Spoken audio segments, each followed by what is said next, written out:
আল্লাহ বলেন আমার স্মরণ থেকে যে মুখ ফিরায় নিল, আমার বন্দিগি, আমার ইবাদত, আমার হুকুম পালন, আমি তার জীবন করে দেব সংকীর্ণ এবং তার হাসরের ময়দানে উঠাবো অন্ধ। এই জীবন সংকীর্ণ করার একাধিক তাফসির, এর মধ্যে একটা তাফসির হলো এইটা যে আল্লাহ জীবন সংকীর্ণ করে দিবে, মানে তার কবরের মধ্যে তার কবরটাকে একেবারে সংকীর্ণ করে দিবে।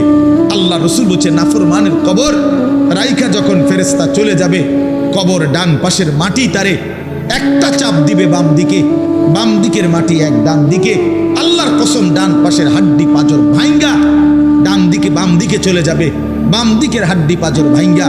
রাসূলুল্লাহ সাল্লাল্লাহু আলাইহি ওয়াসাল্লাম বলছে বন্ধু দেখেন, হাত্তা তাখতালিফা আদলাউহু, এই দুই আঙ্গুল যেভাবে এভাবে একটার ভিতরে ঢুকে গেছে, খোদার কসম ডান পাশের হাড্ডি পাঁজর বাম পাশের হাড্ডি পাঁজর এইভাবে একটার ভিতরে ঢুকে যায়।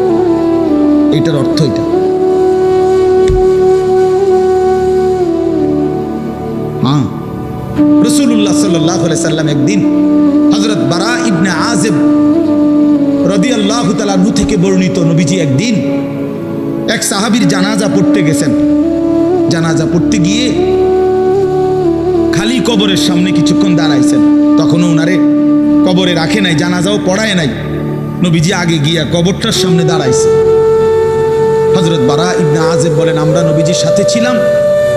আল্লাহর নবী সাল্লাল্লাহু আলাইহি সাল্লাম কবরের খালি এই কবরে দেখা অঝরে কাঁদতে শুরু করছে। আমরা সবাই সাহাবীরা নবীজির সাথে কাঁদতে শুরু করলাম। অনেকক্ষণ কাইদা নবীজি চোখের পানি মুইছা আজীব কথা বলছে নবী। রাসূলুল্লাহ সাল্লাল্লাহু আলাইহি সাল্লাম সাহাবীদেরকে লক্ষ্য করে বলছে, ইয়া ইখওয়ানি লিমিসলি হাদা ফাআইদ্দু, আমার বন্ধুরা, আমার সাথীরা, এই কবরে যাওয়ার জন্য তোমরাও রেডি হও। ফাআইদ্দু, তোমরাও প্রস্তুতি নাও, অচিরেই তুমি আমি সবাই এই কবরেই পৌঁছে যাইতে হবে। রাসূলুল্লাহ সাল্লাল্লাহু আলাইহি সাল্লাম বলছে, প্রিয় বন্ধু আমার, জওয়ান সাথী আমার, সামান্য এই কয়েকটা দিনের জওয়ানি নষ্ট না করা, নষ্ট না করা, কোনোভাবেই নষ্ট না করা। এই জন্য বললাম এই সূরা মুলক এটা আল্লাহ তাআলা অত্যন্ত ফজিলতপূর্ণ একটি সূরা। রাসূলুল্লাহ সাল্লাল্লাহু আলাইহি সাল্লাম বলছেন এটা কবরের আযাব থেকে রক্ষা করবে। এই সূরা নিয়মিত তাফসীরের মধ্যে আমি নিজে পড়ছি, তাফসীরে কুরতুবীতে আছে। আল্লাহর নবী সাল্লাল্লাহু আলাইহি সাল্লাম বলেন লাওয়াদিত্তু, নবীজি বলেন আমার দিলের আশা, আমার দিলের তামান্না, আমার উম্মতের প্রতিটা মুমিন তার কলিজার ভিতরে, তার জবানে এই সূরা মুলক থাকুক, সূরা মুলক থাকুক। অর্থাৎ রাসূলুল্লাহ সাল্লাল্লাহু আলাইহি সাল্লাম বলতেন আমার প্রতিটা মুমিন বান্দা উম্মত যেন এই সূরা মুলক তেলাওয়াত করে, যেন কবরের আযাব থেকে রক্ষা পায়। নবীজি 5 ওয়াক্ত নামাজের পরে, আল্লাহর কসম ভাই, এখানে অনেক ওলামায়ে কেরাম আছে, আপনি জিজ্ঞাসা করুন, নবীজি 5 ওয়াক্ত নামাজের পরে, সরদারে দু আলম নবীর তো কোনো গুনাহ নাই, তিনি নিষ্পাপ, তিনি তো জান্নাত উদ্বোধন করবেন। আনা আউয়ালু মান ইয়াকরাউ বাবাল জান্নাহ, নবী বলছে আমি সেই মুহাম্মদ যে প্রথম জান্নাতের দরজা আমি নাড়ব, জান্নাতের কড়া নাড়ব আমি মুহাম্মদ। ভিতর থেকে ফেরেশতা বলবে আপনি কে? আমি বলবো মুহাম্মদ।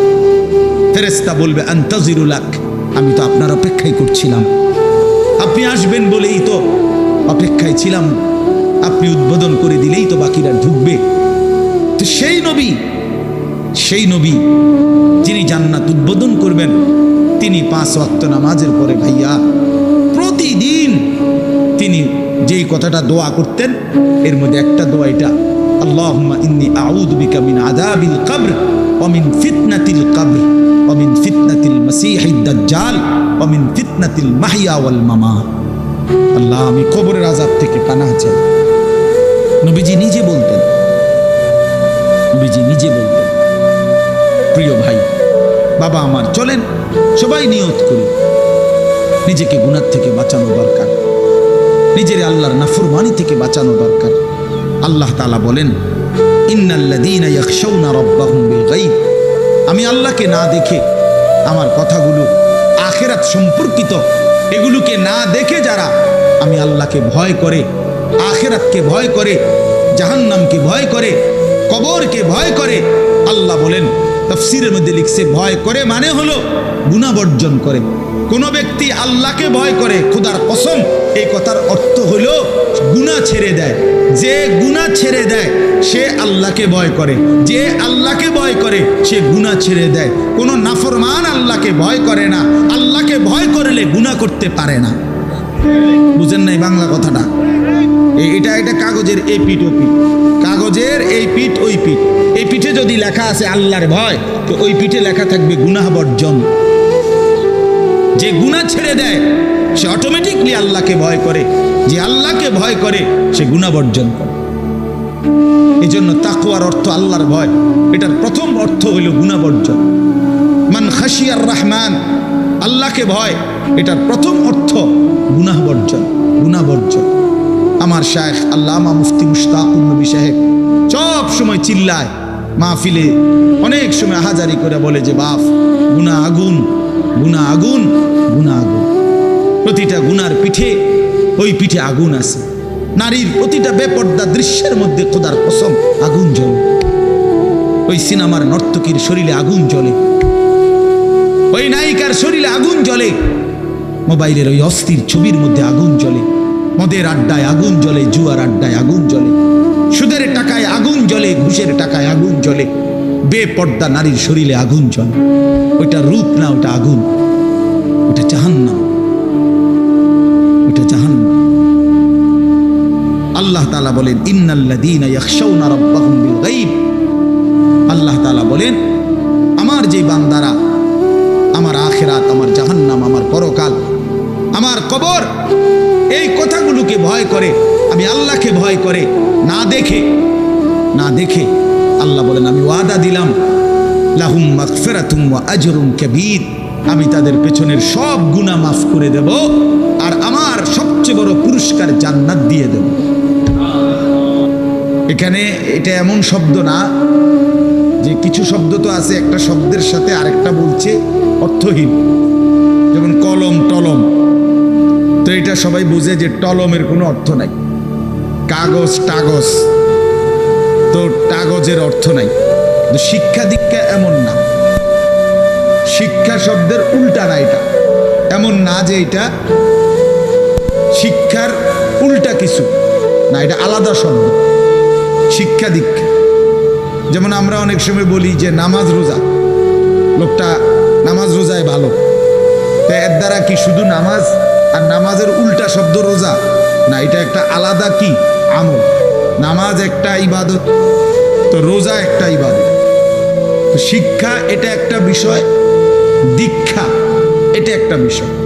শিক্ষা তো তালিম, দীক্ষা এটা তরবিয়ত, আখলাক। আখলাক অর্থাৎ শব্দ মুখস্থ করা এটা যেমন জরুরি, জিন্দিগি গঠন করা এটাও সমান জরুরি, বরং তার চাইতে বেশি জরুরি। এই জন্য আমাদের ফেনীর একজন বড় বুজুর্গ আলেম আছেন, ফেনী জামিয়া রশিদিয়া মাদ্রাসার হজরত মাওলানা মুফতি শহীদুল্লাহ দামাত বারাকাতুহুল আলী, বাংলাদেশের অনেক বড় একজন বুজুর্গ আলেম। হজরতের মাদ্রাসা ফেনীতে, সেই মাদ্রাসা একটা মাদ্রাসায় কওমি মাদ্রাসা, সেখানে প্রায় 6 থেকে 7 হাজার ছাত্র পড়ালেখা করে, প্রায় 200-এর উপরে উস্তাদ আছে, 200-250 হবে। তো এই জন্য বললাম যে হজরত সবসময় বলে যে পড়া মেধা অনুপাতে কম বেশি হইতে পারে, আখলাক বরাবর হইতে হবে। আখলাক, ছাত্র মেধাগত যোগ্যতার কারণে কেউ রুল নাম্বার 1, কেউ রুল নাম্বার 10, কিন্তু আদব আখলাক বরাবর বরাবর হওয়া চাই। আমরা এটা খুব খেয়াল করি না। আজকে সবাই মনে করে বাচ্চার পড়ালেখা হচ্ছে, ঠিক আছে, পড়তেছে, যাইতেছে, আসতেছে, ছেলেটা পড়তেছে, রেজাল্ট আসছে, কিন্তু আখলাক কোথায়? যে ছেলেটা কখনোই প্রস্রাব করে টয়লেট পেপার ব্যবহার করে না, দাঁড়িয়ে বসে প্রস্রাব করার ক্ষেত্রে কোনো পার্থক্য করে না, তো তার আখলাক, তার জীবন গঠন হইল, শব্দ না মুখস্থ হইল, শব্দ না মুখস্থ হইল। যে ছেলেটা তার মোবাইলের মধ্যে রাত দিন নাচ গান ছবি জিনা ব্যভিচারের দৃশ্য, অথবা শুধু শুধু অনর্থক মোবাইলটা টিপলো। তো পড়া তো মুখস্থ করলো, কিন্তু আখলাক কই হইল? আখলাক কই হইল? 3 বছরের বাচ্চার হাতে মোবাইল দিয়ে দিছে, 2 বছরের বাচ্চার হাতে অভিভাবক মোবাইল দিয়ে দিছে। মানে খামখেয়ালির এক জিন্দিগি। এক সন্তান গঠন কিভাবে করতে হয় মুসলমান তাও জানেন, তাও জানেন। বাচ্চাকে টেলিভিশনের হাতে তুলে দিছে, টেলিভিশন দেখে দেখে শেখো। বাচ্চাতে সমবয়সীদের হাতে তুলে দিছে, যে সমবয়সী বন্ধুদের সাথে আড্ডা দিতে দিতে যা শেখো শেখো। এটা কখনোই কি না, নিয়ম না। রাসূলুল্লাহ সাল্লাল্লাহু আলাইহি ওয়াসাল্লাম বলছেন, কুল্লু মাউলুদিন ইউলাদু আলাল ফিতরা, প্রত্যেকটি মানব সন্তান আল্লাহকে মানার শতভাগ যোগ্যতা নিয়ে পৃথিবীতে ভূমিষ্ঠ হয়। কোরআন শরীফে আল্লাহ তাআলা বলছেন, ফিতরাতাল্লাহিল্লাতী ফাতারান নাসা আলাইহা, কোরআনের আয়াত। আল্লাহ তাআলা বলেন, দিন মানার পুরা যোগ্যতা দিয়েই আমি আল্লাহ মানুষকে সৃষ্টি করেছি। আল্লাহ তাআলা এমন একটি হুকুম করে নাই, এমন একটা বিষয় নিষেধ করে নাই যা পালন করার যোগ্যতা কিংবা বর্জন করার যোগ্যতা আল্লাহর বান্দার শরীরের মধ্যে নাই, এমন কোনো বিধান নেই। আমার মধ্যে রুকু করার যোগ্যতাই নাই, অথচ আমারে রুকু করতে বলছে, অথচ আমার কোমর বাঁকা হয় না, বিষয়টা এমন না। আমি সেজদাই দিতে পারি না, আমার হাঁটুও বাঁকা হয় না, কনুইও বাঁকা হয় না, কোমরও বাঁকা হয় না, অথচ আল্লাহ আমারে বললেন সেজদা দিতে। বিষয়টা কি এমন? কথা বুঝছেননি আমার কথা? আমারে বানাইলেন তাল গাছ, আমারে বলতেছেন সেজদা দিতে। এইটা বললে না জুলুম হইতো? এটা বললে না জুলুম হইতো? কিন্তু আল্লাহ তাআলা যতগুলো হুকুম করেছেন, যতগুলো নিষেধ করেছেন, প্রতিটা হুকুম পালন করা, প্রতিটা নিষেধ বর্জন করার 100 যোগ্যতা আল্লাহ তাআলা বান্দার শরীরের মধ্যে দিয়েছে। কোরআনুল কারীমের মধ্যে আছে, আল্লাহ তাআলা বলেন, বান্দা আমি তোমাকে বানিয়েছি নাবতালিহি, পরীক্ষা করার জন্য, আর পরীক্ষায় উত্তীর্ণ করার উপযোগী। ফাজআলনাহু সামিআন বাসীরা, আমি আল্লাহই তোমাকে শুনবার জন্য কান দিয়েছি, দেখবার জন্য চোখ দিয়েছি। তাফসীরের মধ্যে লিখছে, অর্থ হইল আমাকে মানবার পুরা যোগ্যতা সম্পূর্ণ শরীর দিয়েছি। ওযু, গোসল, নামাজ, রোজা, হালাল হারাম, পাক নাফাক সব কিছু বান্দা পালন করতে পারবে এমন যোগ্যতা দিয়ে তারে মানুষ বানাইছে। মানুষ হইবার পরে, মুসলমান হওয়ার পরে কেউ যদি বলে আল্লাহর এই হুকুম পালন করা আমার পক্ষে সম্ভব না, তাহলে এটা হইতে পারে তুমি ছাগল, মানুষ না। তুমি গরু ছাগল ছাড়া আর কিছু না, তুমি মূলত হাইওয়ান। ইনসান হইলে পারতা, তুমি যদি মানুষ হইতা তা ঠিকই পারতা, তুমি যদি মানুষ হইতা তো পারতা। মূলত তুমি নিজের মানুষ এই পরিচয় ভুলে গেছো।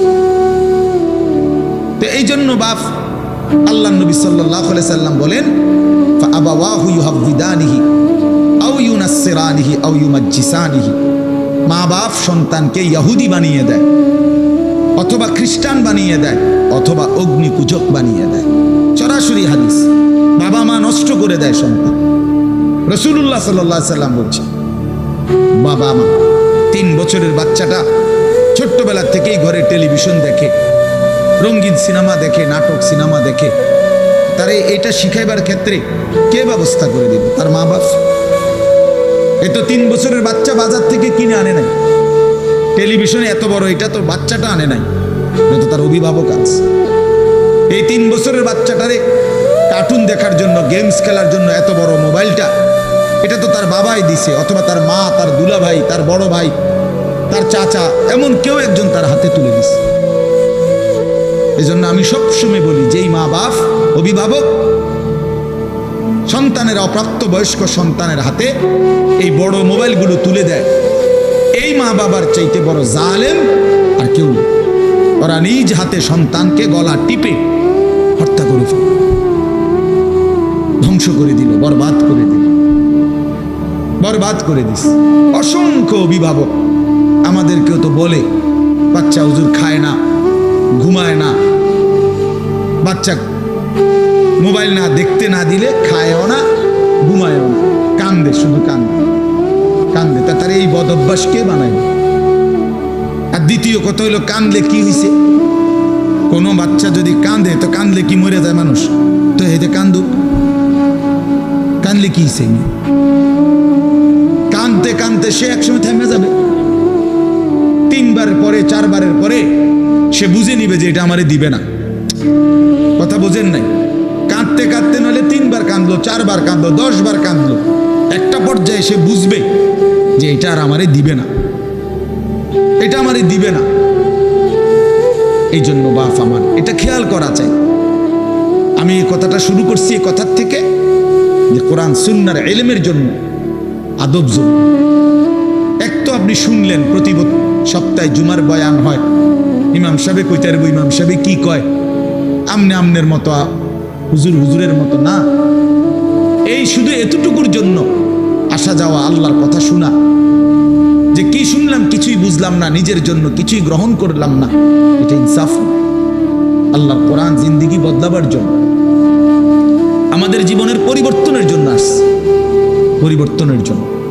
কোরআনুল কারীমের প্রতি অক্ষর নূর, কোরআনুল কারীমের প্রতি অক্ষর হুদান হেদায়েত, কোরআনুল কারীমের প্রতি অক্ষর মাউইজা উপদেশ, কোরআনুল কারীমের প্রতি অক্ষর বুশরা সুসংবাদ, কোরআনুল কারীমের প্রতি অক্ষর বাসায়ের অন্তর্দৃষ্টি সম্পন্ন জ্ঞান, কোরআনুল কারীমের প্রতি অক্ষর আহসানাল হাদিস সর্বশ্রেষ্ঠ কথা, কোরআনুল কারীমের প্রতি শব্দ মুতাশাবিহান সাদৃশ্যপূর্ণ, কোরআনুল কারীমের প্রতি শব্দ মাসানি বারবার তেলাওয়াতকৃত পাঠকৃত। কোরআনুল কারীমের অসংখ্য বৈশিষ্ট্য আল্লাহ তাআলা কোরআনে উল্লেখ করেছেন। মা ফাররাতনা ফিল কিতাবে মিন শাই, আল্লাহ বলেন একটা বিষয়ের আলোচনা আমি বাদ দেই না কোরআনের মধ্যে। ওয়া নাযালনা আলাইকাল কিতাবা তিবয়ানান লিকুল্লি শাই, বন্ধু আমি আপনার উপরে যে কোরআন নাজিল করেছি তার সমস্ত কিছুর বিস্তারিত বর্ণনা। এই জন্য বদনসিব ওই সন্তান, ওই অভিভাবক দুর্ভাগা যে মুসলমান পরিচয় দেওয়ার পরেও নিজ সন্তানকে আল্লাহর কোরআন দেখে দেখেও পড়তে জানে না। আল্লাহর কোরআন দেখে দেখে ছোট বাচ্চা হাফেজে কোরআন হয়েছে, এই মাত্র দেখছেন আমরা হাফেজে কোরআন হয়েছে। মুসলমানের সন্তান আল্লাহর কোরআন 30 পারা কলিজার মধ্যে গ্রহণ করছে। আর কি পরিমাণ দুর্ভাগা মুসলমান, আল্লাহর দেওয়া চোখ, আল্লাহর দেওয়া জিহ্বা। আল্লাহ কোরআনে বলছে আলাম নাজআল লাহু আইনাইন, বান্দা আমি কি 2টা চোখ দেই নাই? ওয়া লিসানান, আমি কি জিহ্বা দেই নাই? ওয়া শাফাতাইন, 2টা ঠোঁট কি আমি দেই নাই? হাসরের ময়দানে আল্লাহ তাআলা জিজ্ঞেস করবে বান্দা আমার দেওয়া 2টা চোখ, আমার দেওয়া জিহ্বা, আমার দেওয়া ঠোঁট, এত লক্ষ কথা বললা, এত কিছু দেখলা, এত শব্দ উচ্চারণ করলা, পৃথিবীর কত লক্ষ কথা তুমি জীবনে বললা, অথচ আমার কালাম সর্বশ্রেষ্ঠ আসমানি কিতাব মালিকের এই কোরআন, এটা একটু দেখে দেখেও পড়তে পারো না, এর চাইতে বড় বদনসিব আর কে হইতে পারে? এজন্য আমি পরিষ্কার বলি সবসময়, আল্লাহর কোরআন যেই মুসলমান দেখে দেখেও শুদ্ধ পড়তে পারে না, আমার দৃষ্টিতে ওই লোকটা বোবা। আপনি বোবা, মূলত দোস্ত তুমি বোবা। বাকি কথাগুলো না বললেও চলতো, বাকি কথাগুলো না বললেও চলতো, এই পৃথিবী ভোগ করা যেত। বোবা মানুষ যারা, তারা কথা না বলতে পারলেও ভাতও খাইতে পারে, ঘুমও যাইতে পারে, পেশাব পায়খানাও করে, বিয়েও করে, বোবা মানুষের বাচ্চা কাচ্চাও হয়। এরকম দেখছেননি কখনো? না, কথা বলেন না কেন? তাহলে বোবায়ও তো পৃথিবী ভোগ করে। তাইলে বোঝা গেল দুনিয়ার এই ভাত মাছ বিয়া বউ, দুনিয়ার এই যৌন চাহিদা পূরণ আর পেশাব পায়খানার ঘুম, এটুকুর জন্য কথা না বললেও চলতো, অন্ধ হইলেও চলতো, অন্ধ হইলেও চলতো, চোখে না দেখলেও কত মানুষ পৃথিবী ভোগ করতেছে। তাহলে যে জবান আল্লাহর দেওয়া, যে চোখ আল্লাহর দেওয়া, সেই মালিকের কালাম দেখে দেখেও পড়তে পারলাম না। 16 বছর বাচ্চাটা পড়লো, অথবা আপনি পড়াইলেন, একবারও ভাবলেন না হায় আমার সন্তানকে আমি কি পড়াইলাম? একবারও মনে করলেন না? বাফেরই কি হইল, সন্তানের বা কি হলো? হায় মুসলমান, বাপও তো ছিল মুসলমান, ছেলেটাও তো মুসলমান, না বাপের একবার মনে পড়লো, না ছেলের একবার মনে পড়লো। না মায়ের একবার মনে পড়লো, না ছেলেটার একবার মনে পড়লো যে আমার মালিকের কোরআন পড়তে পারি না। পৃথিবীর কত পড়া, দরকারি বেদরকারি মিলাইয়া পৃথিবীর বাকি সমস্ত পড়ালেখার মধ্যে প্রয়োজনীয় অপ্রয়োজনীয় কথার মিশ্রণ। কিছু কথা দরকারি আছে, কিছু কথা বেদরকারি আছে। সমস্ত বাংলা বইয়ের মধ্যে দরকারি কথাও আছে, বেদরকারি কথাও আছে। ইংরেজি বইয়ের মধ্যে দরকারি কথাও আছে, বেদরকারি কথাও আছে। কথা বলে হ্যাঁ, রোদ হচ্ছে, বৃষ্টি হচ্ছে, খেকশিয়ালের বিয়ে হচ্ছে, এটা কোনো দরকারি কথা হলো? এটা কিছু শিখার কিছু? এটা হাট্টিমা টিম টিম তারা মাঠে পারে ডিম, এটা কি? এটা কোনো শিখার কিছু? আগডুম বাগডুম গোড়াডুম সাজে, আগডুম কি বাগডুম কি? তার বাপের 14 গোষ্ঠী কইতে পারবি আগডুম কি? যে লিখছে এটা অনর্থক কথা। Two little black birds sitting on a wall, one called Peter, one called Paul.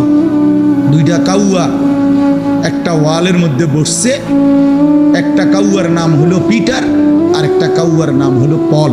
এই হলো কবিতার অর্থ। এটা কি শিখছে ছেলেটা? এখানে কি শিখায়? কাউয়া ওয়ালে বসলেই কি, টিনের সালেই বসলেই কি?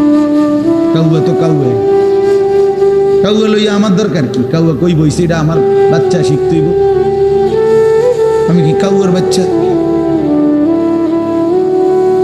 বলেন তো কি অর্থ আছে এটাতে? আর এই পিটার পল তো সম্পূর্ণ কাফের নাম। পিটার এই শব্দ, পল তো খ্রিস্টানদের নাম, কোন মুসলমানের নাম না। এটা মুসলমানের সন্তান, এটা শিখবে কেন? উচ্চারণ শিখার জন্য, কিছু শব্দ শিখার জন্য। তো শব্দ শিখার জন্য ইসলামী কোনো শব্দ নাই? আল্লাহ আমাদেরকে বুঝ দান। আমি বইয়ে এখানে বই ঠিক করতাম বসি না, যে বুঝেন না আমার কথাটা? অর্থ এই উদ্দেশ্য তাহলে আমি বই ঠিক করতে বসিনি, অর্থ একটা উদাহরণস্বরূপ বললাম আর কি। আবার দরকারি কথাও আছে। আমাদের দেশে সেই ছেলে কবে হবে, কথায় না বড় হয়ে কাজে বড় হবে। ফাইন কথা। সকালে উঠিয়া আমি মনে মনে বলি, সারাদিন আমি যেন ভালো হয়ে চলি। চমৎকার কথা। বোর হলো দৌড় খোলো কুকুমনি উঠোরে, এগুলো তো অন্যায়। এসব কবিতাও তো না, আমরা মনে নাই রিমিক করতেছি। এখনকার কি আছে আমি জানি না, এগুলো আমার সময় পড়ছি আমরা ছোটবেলায় প্রাইমারিতে। যাই হোক, বাপ অর্থ হইল আল্লাহর কোরআন থেকে সন্তানকে বঞ্চিত করে না, বঞ্চিত। আপনাদের কাছে অনুরোধ, এই যে কয়জন বসছেন, জোয়ান ভাই যারা বসছেন, ভাই আমার স্কুলে পড়েন, কলেজে পড়েন, কোনো অসুবিধা নাই, ঠিক আছে। নতুন করে আবার মাদ্রাসায় ভর্তি হতে পারবেন না, আমরাও জানি। কিন্তু কোনো একটু সময় বের করে আল্লাহর কোরআন সময় সুযোগ বের করে শেখা সম্ভব। শুক্রবারটা তো অবসর থাকে, বৃহস্পতিবার বিকাল থেকে তো অবসর থাকেন, শনিবারটা তো অবসর থাকেন। তো একটু আল্লাহর কালাম পড়েন, কোনো একজন আলেমের কাছে, কোনো একজন মসজিদের ইমামের কাছে, কোনো একজন মাদ্রাসার ওস্তাদের কাছে নিজে আলাদা একটু সময় বাইর করেন যে আমার মালিকের কোরআন আমি একটু শুনি, আল্লাহ তাআলার কালাম শুনি। আহা, কোরআনুল কারীমের নূর। এটা যে শুনলো না, সে শুনলোটা কি? সে শিখলো কি, পড়লো কি? মজাই তো পাইলেন, কথা বলার মজাই তো হয় নাই। আমি তো অনেক সময় বলি, আল্লাহর ঘরের কালো গিলাফ আর মদিনার সবুজ গম্বুজ যে দেখে নাই, যেই চোখ, এ দেখলো কি? কালো গিলাফ যে দেখে নাই কাবার, রাসূলুল্লাহর রওজায়ে আতহারের সবুজ গম্বুজের ওই সৌন্দর্য যে দেখে নাই, যেই চোখ, সে জীবনে কি দেখলো? আমার একবার মক্কা শরীফে এক লোক উমরার সময়, বাংলাদেশি এক লোক দৌড়াইয়া আমার আয়সা জড়াইয়া ধরছে, ধরাইয়া কাঁদা দিছে, বলছে হুজুর আমি আপনার এক কথার কারণে হজে আসছি, উমরায় আসছি। আমি বললাম মানে? এই কথাইটা আমি এটা শুনছি আজ আপনি বলছেন যে এই চোখ কাবার কালো গিলাফ দেখে নাই, রাসূলুল্লাহ সাল্লাল্লাহু আলাইহি সাল্লামের রওজায়ে আতহারের সবুজ গম্বুজ দেখে নাই, সে দেখলো কি? আর এটা আমার দিলে লাগছে যে হ্যাঁ ঠিকই তো, আমি আর কি দেখলাম? তাই তো যেই জবান আল্লাহর নামে নিতে জানে না, মালিকের কোরআনে পড়তে জানে না, তুমি পড়লা কি মিয়া? তুমি কি গোড়ার ঘাস কাটলা মিয়া? সবগুলো পড়া না হলেও দুনিয়া চলতো মিয়া। মূর্খ বকলম, নাম দস্তখত করতে জানে না, টিপসই দেয় এমন হাজারো মানুষ দুনিয়া ভোগ করতেছে। বাড়ি গাড়ি, নেতাগিরি, মাতবুরি, ক্ষমতা, দালান বিল্ডিং সবটা দুনিয়া ভোগ করছে, অথচ নামটাও সই দিতে জানে না। এমন নাই? বলেন না এমন নাই? তো সে কোন যোগ্যতায় দুনিয়া ভোগ করছে? সে কিভাবে দুনিয়া ভোগ করতেছে? যদি বলেন সে সমাজে তার কোনো মান সম্মান, আরে না মিয়া, বহুত নেতাদের মাতবর সমাজের, সে তো মূর্খ, টাকার জোরে ক্ষমতা দেখাচ্ছে, এমন মানুষ নাই? তো তাইলে এই জন্য বাপ আবারও অনুরোধ করছি আমি, অর্থ হলো অপমান করা না, জেনারেল শিক্ষা নিষেধ করা না। আমি তো কুমিল্লা ভিক্টোরিয়া কলেজ থেকে মাস্টার্স পাস করছি, সায়েন্স বিজ্ঞান বিভাগ থেকে দাখিল পাস করছি। এর মানে এটা বাদ দিতে বলতেছি না, বাদ তো আমি দিছি না, বাদ আপনি দিছেন।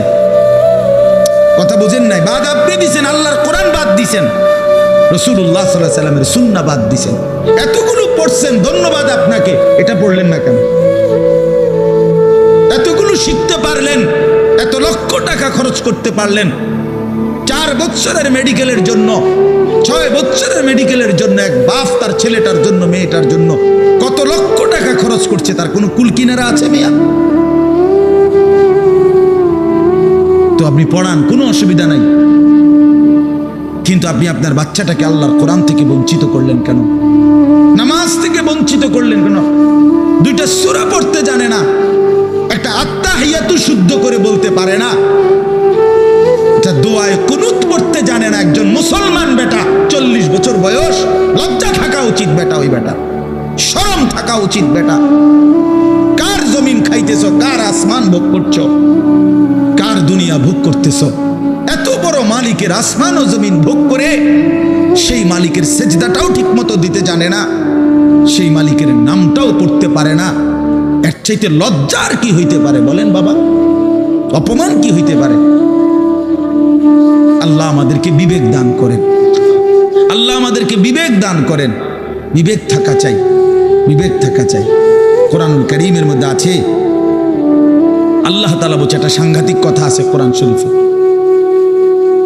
ফাবিআইয়ি হাদিসিন বা'দাহু ইউমিনুন।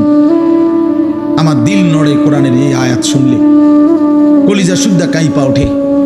আল্লাহ তাআলা কোরআনে বলছে, এই 29 পারার মধ্যেই আছে, সূরা মুরসালাতের মধ্যে আল্লাহ তাআলা বলে, বান্দা 23 বছরে আমি আমার রাসূলের কাছে এই সর্বশ্রেষ্ঠ কিতাব নাজিল করলাম, আমার সবচেয়ে শ্রেষ্ঠতম কথাগুলো আমি তোমাদের জন্য দিলাম। বান্দা, এর চাইতে আর দামি কোন কথা বললে তোমরা আমার কথা মানতা? বুঝেন নাই? ফাবিআইয়ি হাদিস, ফাবিআইয়ি হাদিস। আল্লাহ বলছে, বান্দা এরপরে আর কি বললে, এর চাইতে দামি কথা আর কোনটা বললে, আর কোন কিতাব নাজিল করলে, আর কেমনে বললে? ফাবিআইয়ি হাদিসিন বা'দাহু ইউমিনুন। আর কিভাবে বললে বান্দা ঈমান আনতা, বিশ্বাস করতা? আকিমুস সালাহ, আকিমুস সালাহ 80 বারের চাইতে বেশি বলছি আমার কোরআনে, আর কতবার বললে আমারে সেজদা দিতা? ইত্তাকুল্লাহ, ইত্তাকুল্লাহ বারবার বলেছি, আল্লাহকে ভয় করো, আর কতবার বললে বান্দা আমারে ভয় করতা? কতবার বলছি? আল্লাহ বলবেন। রাসূলুল্লাহ সাল্লাল্লাহু আলাইহি সাল্লাম বাপ আমার, বন্ধু আমার, নওজোয়ান সাথী আমার, মনে রাখবেন, বিশ্বাস করেন, রাসূলুল্লাহ সাল্লাল্লাহু আলাইহি সাল্লাম হাসরের ময়দানে অসংখ্য উম্মতকে জিজ্ঞেস করবে। এই আমল নামা যখন দেখবে, প্রত্যেকটা উম্মত তার নিজ নিজ আমল নামা, রাসূলুল্লাহ সাল্লাল্লাহু আলাইহি সাল্লাম দেখবেন। এই আমল নামা দেখে নবী জিজ্ঞেস করবে, উম্মত 23টা বছর একটানা আমি কেঁদেছি, উম্মত 23 বছর তোদের জন্য আমি কেঁদেছিলাম। এমনও রাত গেছে, সারা রাত উম্মতের জন্য আমি কেঁদেছি, সারা রাত দোয়া করছি উম্মতের জন্য। তায়েফের পাথরের আঘাতে পিঠ চালনির মতো ছিদ্র বানায় ফেলছি। পেটের কষ্টে, ক্ষুধার কষ্টে 14 দিনের চাইতে বেশি পেটে 2টা পাথর বাইদা ক্ষুধার কষ্ট হজম করছি। উহুদের দান শহীদ করা রক্তে আমি বেহুশ হয়ে আমি পড়েছিলাম। সেই নবী আমি আর কত কাঁদলে, আর কত রক্ত ঝরাইলে উম্মত তুমি আমার কথা মনে করতা, তুমি আমার কথা ভাবতা? সাল্লাল্লাহু আলাইহি ওয়াসাল্লাম যখন এটা জিজ্ঞেস করবেন তখন কি জবাব হবে বাপ? বলেন, ইনসাফের কথা বলেন। কি মনে করছেন সুপারিশ? হাসরের ময়দানের সুপারিশ মানে কি?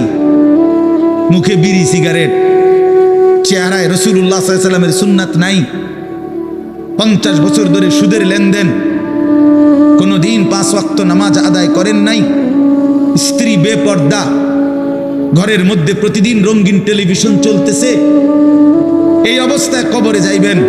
আর হাসরের ময়দানে দাঁড়াইলেই নবীজি সুপারিশ করে আপনারে বেহেশত দিয়া দিবেন। বিষয়টা মামুর বাড়ি না, বিষয়টা মামুর বাড়ি মনে করছেন আপনি। এটাকে কি মনে করলেন আপনারা? রাসূলুল্লাহ সাল্লাল্লাহু আলাইহি ওয়াসাল্লাম সুপারিশ করবেন, এর কোনো নিয়ম কানুন নাই, কোনো বিধি নিষেধ নাই, আইন কানুন নাই। হাউজে কাউসারের পানি, এটা কি 10 টাকার পানির বোতল মনে করছেন?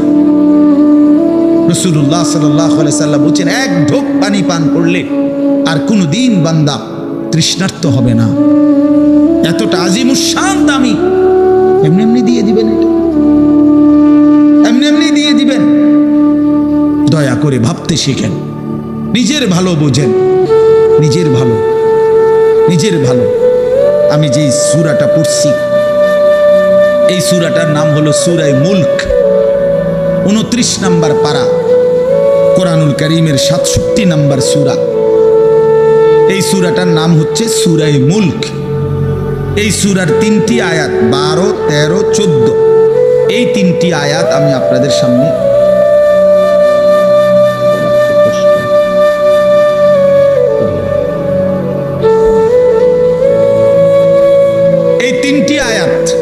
আমি তেলাওয়াত করছি। এই আর অল্প একটু সময়ের মধ্যে আমি আপনাদের সামনে এই 3টা আয়াতকে সামনে রেখে কয়েকটা আর কথা বলতে চাই। প্রথম কথা, আপনারা রাগ হইয়েন না আমার, আমি আপনাদেরই অঞ্চলের মানুষ, এখন আপনারাও আমার, আমিও আপনাদের। আল্লাহর কোরআন শিখেন। আমার কথা হলে আমি বলি না যে সবার সব জেনারেল পড়া বন্ধ করে দেন, অর্থ হলে আপনি একটু সময় বাইর করেন। কথা, যারা চাকরি করেন, ব্যবসা করেন, বুড়া মানুষেরও অনেক বয়স্ক লোক কইলে না আর কইয়া লাভ নাই, এই বয়স নাই, বিড়ি খাই না বয়স আছে। হ্যাঁ মাশাআল্লাহ, বিড়ি খাইতে কইলে চা দোয়ানে গপ মারুন না, বয়স ঠিকই রয়েছে অন। হ্যাঁ, এখনো টেলিভিশন 3 ঘন্টা চাইতে কইলে মাশাআল্লাহ, কাকুর শরীরে বল আছে। মানুষের বেডির নাচ দেখবো, এতে কোনো লজ্জা শরম নাই। দুনিয়া ভোগ করতে বললে, ভাত খাইছে মাত্র, এখন যদি বলেন আবার আপেল খাইবেন নি, হদ পেঁয়াজু খাইবেন নি, চা দোকানে গেছে আর আবার খাবে। দুনিয়া পুরাটা ভোগ করবে। 90 বছরেও দুনিয়া ফুরায় না, 90 বছরেও আখেরাত মনে পড়ে না। আফসোসের ব্যাপার নিয়ে আল্লাহ বলছে কোরআনে, আলাম ইয়ানি লিল্লাযীনা আমানু আন তাখশা কুলুবুহুম লিযিকরিল্লাহ। এই আমার ইমানদার বান্দা, আমায় আল্লাহর ভয়ে, আমার স্মরণের জন্য, আমার বন্দেগীর জন্য তোমার দিলটা নরম হওয়ার সময় আজও কি হয়নি বান্দা? 365 দিনে, খোদার একটা বছরে যে কোনো দিন ফজরের নামাজ পড়লা না যুবক, তোমারে যেন আল্লাহ ডেকে বলে, হায় বান্দা, তাহলে কি আর কোনো দিন নামাজ পড়বা না? 30 বছর ধরে যে কোনো দিন সুদের লেনদেন ছাড়লেন না, হারাম রোজগার করেই গেলেন, আল্লাহ তাআলা যেন ডেকে বলে, বান্দা, তাহলে এই নাফরমানি কি আর কোনোদিন ছাড়বা না বান্দা? সিদ্ধান্ত নিয়ে ফেলছো তাইলে আজীবন সুদের উপরেই থাকবা, আজীবন মিথ্যার উপরেই থাকবা। তাহলে কি বান্দা এই ফয়সালা নিয়ে ফেলছো? আজীবন কাস্টমার ঠকাইয়েই যাইবা, ওজনে কমই দিয়ে যাবা। তাহলে কি এই ফয়সালা নিয়ে নিছো তোমার বিবি আজীবন বেপরদাই থাকবে? তোমার তোমার ঘরে অহরহ প্রতিনিয়ত রঙিন টেলিভিশন চলবে নিয়মিত, এই ফয়সালা তোমার? ঠিক আছে বান্দা, কুলু ওয়া তামাত্তাউ কালিলান ইন্নাকুম মুজরিমুন। কোরআন শরীফের আয়াত। আল্লাহ বলছে নাফরমান বান্দা, খাও, দুনিয়া ভোগ করো কিছুক্ষণের জন্য, শুধু মনে রেখো ইন্নাকুম মুজরিমুন, তুমি কিন্তু পাপী। এই কথাটা শুধু মনে রাখো, বাকিটা পরে হইব, ভাত খাও। হ্যাঁ হ্যাঁ, কোরআন শরীফের আয়াত এটা। কুলু ওয়া তামাত্তাউ কালিলান ইন্নাকুম মুজরিমুন। আল্লাহ যেন বলে 8টার সময় যেই নাফরমান নাস্তা খাইতে বসে, আল্লাহ বলে বান্দা খা, কোনো অসুবিধা নাই, শুধু মনে রাখিস বেঈমান ফজরের নামাজ পড়ো নাই। কথাখান শুধু মনে রাখো, পরে হইব অন খাও। রাত 10টা বাজে যেই নাফরমান ভাত খাইতে বসছে, আল্লাহ তাআলা যেন ডাক দিয়ে বলছে বেঈমান খা, ভাত খা, খানা আমি আটকাইতাম না, শুধু মনে রাখিস এশার নামাজ পড়স নাই, ভাত খা বেঈমান। খানা আটকাবো না, খানা আমি জন্তু জানোয়ারও খাওয়াই, তোরে খাওয়াবো না কেন? খানা আমি কুকুর বিড়ালরেও খাওয়াই, খানা আমি গরু ছাগলরেও খাওয়াই, তোরে দেব না কেন বান্দা? খা, শুধু মনে রাখবি ইন্না আ'তাদনা লিল কাফিরিনা সালাসিলা ওয়া আগলালাম ওয়া সাইরা। আল্লাহ বলে প্রতিটা নাফরমানের জন্য আমি রেডি রাখছি আগুনের শিকল এবং আগুনের বেড়ি এবং জাহান্নামের আগুন। 1 নাম্বার 70 জিরাআন, 70 হাত লম্বা আগুনের শিকল দিয়ে জাহান্নামীকে হাসরের ময়দানে আল্লাহর ফেরেশতা বাঁধ দিবে। 1 2 নাম্বার 2টা হাত। দোস্ত দেখেন শুধু আমার দিকে, সূরা ইয়াসিনে আছে ইন্না জাআলনা ফি আ'নাকিহিম আগলালান ফাহিয়া ইলাল আদকানি ফাহুম মুকমাহুন। এটার অর্থ হলো এই যে হাসরের ময়দানে প্রত্যেকটা পাপী নাফরমানকে ফেরেশতা 2 হাত আলগি দিয়া এইভাবে ঘাড়ের সাথে বাঁধ দিয়া ধইরা এই 2 থুতনির নিচে 2 হাত এভাবে দিয়া এইভাবে বাঁধ দিয়া রাখবে। আল্লাহর কসম, রব্বে কাবার কসম করব, এইভাবে বাঁধ দিবে।